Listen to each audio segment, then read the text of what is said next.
प्रेम से बोलो सातो महारानी की जय, नवो देवी दुर्गा की जय।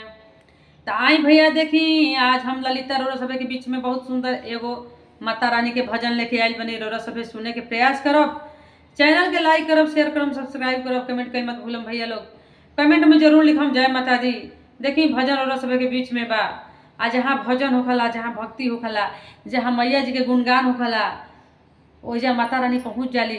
आ राह बटो हमें कतनो केहू बोलाई कही कि हमारा घरे चलो मैया, तो मैया कहली कि ना जाए। ओजा हमारे 7 गो सहेली लोग, 7 गो सखी लोग मनोरंजन हमार गीत गावत बजावत, वही बीच में हमू जाए। तो देखी भजन छोड़ के ना जाली माता रानी। तब भजन गावे के चाहिए, भजन बजावे के चाहिए, भजन सुने के चाहिए भैया लोग दीदी लोग। तब भजन और समय के बीच में बा। आ नवरात्रि के महीना आ गइल बा। तो देखी भजन के आनंद ली। अरे जेठ बैसाखवा के अरे तलफे भूरिया बेगर छतए के मैया चलल आवे होलाल। जेठ बैसाखवा के अरे तलफे भूरिया बेगर छतवा के मैया चलल आवे होलाल। बेगर छतवे के मैया चलल आवे होलाल। बेगर छतवे के मैया चलल आवे होलाल। अधरहिया भेटी गइले अन्हरा पुरुषवा से चल मैया हमरो मनवा होलाल।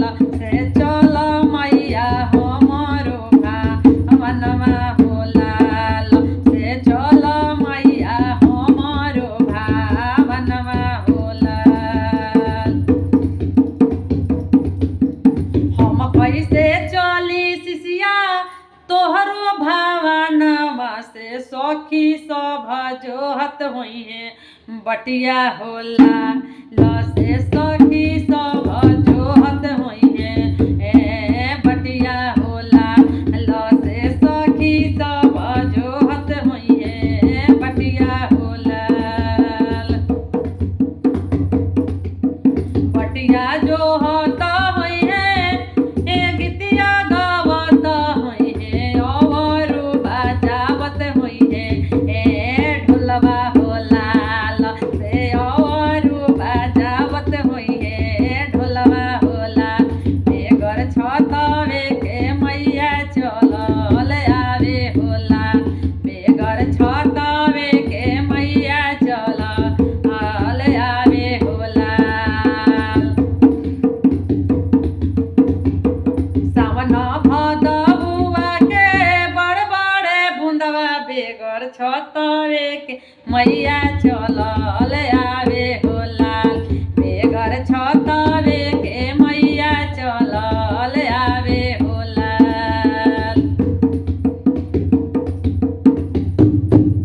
अधरहिया भेटी गइले अरे लंगड़ा पुरुषवा से चल मैया हमरो भावनवा होला।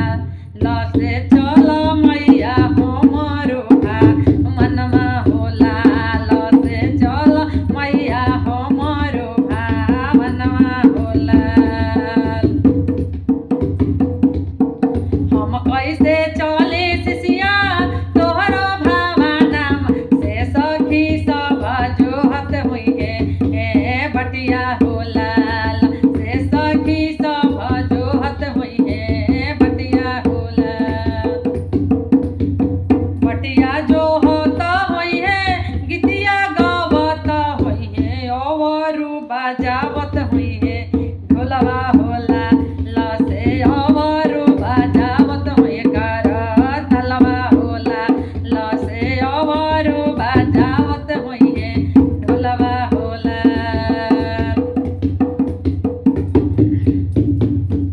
कार्तिक आसीनवा से सीत सीता लहरी बेगर छतवे के मैया चलल आवे होलाल।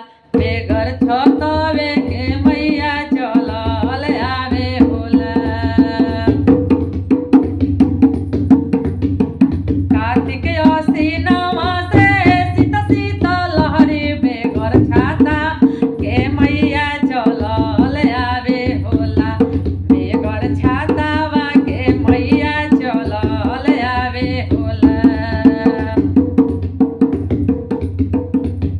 जहिया भेटी गइले निर्धन पुरुषवा से चल मैया हमरो भावनवा होला ल से चल मैया हमरो भावनवा होला। हम कैसे चली शिष्या तोहरो भावनवा से सखी सब जोहत होइए बटिया होला ल से सखी सब जोहत होइए बटिया होला ल से सखी सब जोहत होइए बटिया होला। बटिया जो होता होइए गीतिया गावत होई अवरु बाजावत होइए ढोलवा होला ल से अवरु बाजावत होइए कार तलवा होला। बेगर छतवे के मैया चलल आवे होला बेगर छतवे के मैया चलल आवे होला।